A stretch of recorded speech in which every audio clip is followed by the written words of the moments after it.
Good morning. Good morning, Father. I think I already shared this with you in my previous homily that when I entered the seminary in 2005, there were 31 of us in our batch. And after 12 years of seminary formation, only 3 became priests, and I am one of those. But you know what? During those 12 years of seminary formation, there were countless times when I wanted to give up, times when I felt unworthy, discouraged, or simply exhausted. Yet every time I thought of leaving the seminary, God sent people to encourage me. They would say things like, "Brother Joe, I am praying for your perseverance. I offer my sickness for your vocation. Don't give up. We're behind you."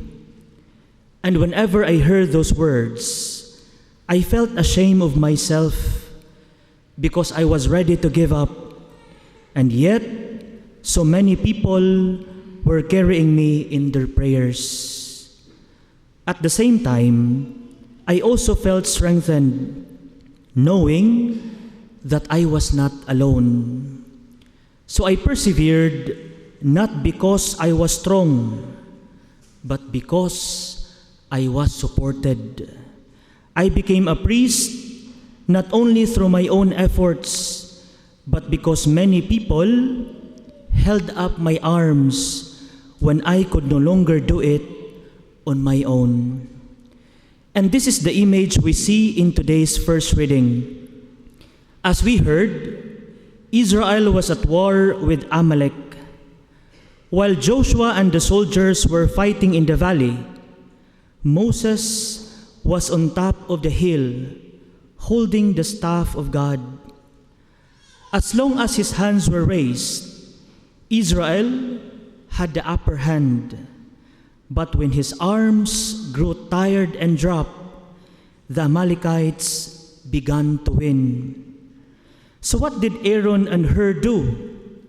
They did not just watch Moses struggle. They stepped in.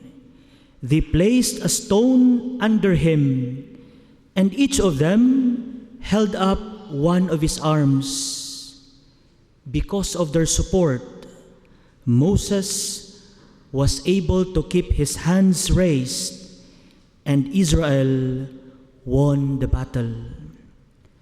That is the power of community support, the power of prayer, presence, and encouragement.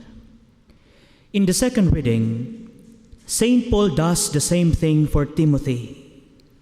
Most likely, Timothy was growing tired of preaching, tired of being rejected, tired of standing firm in a hostile world.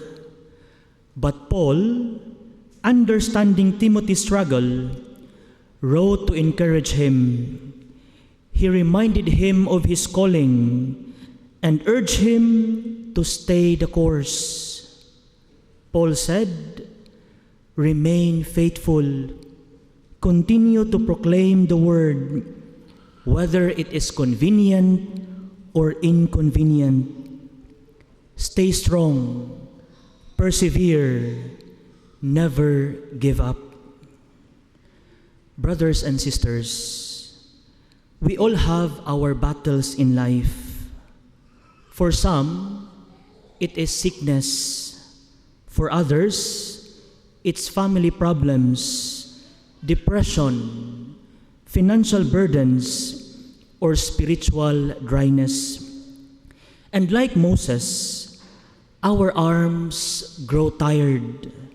We feel like we cannot keep going. Some of you here today may feel like giving up on a dream, a relationship, or even on life itself. But remember this, you don't have to fight alone. God surrounds you with Aarons and hers. They might be your spouse who silently prays for you, a child who hugs you unexpectedly, or a friend who checks in at just the right time. Don't ignore these people. They are God's way of helping you hold up your arms. And maybe today, God is calling you to be an Aaron or a Hur for someone else. Who in your life is struggling right now? Who is losing their battle because their arms have grown tired? Be that person who says, "Don't give up. I'm with you." Because the truth is, we win life's battles not alone, but together. Amen.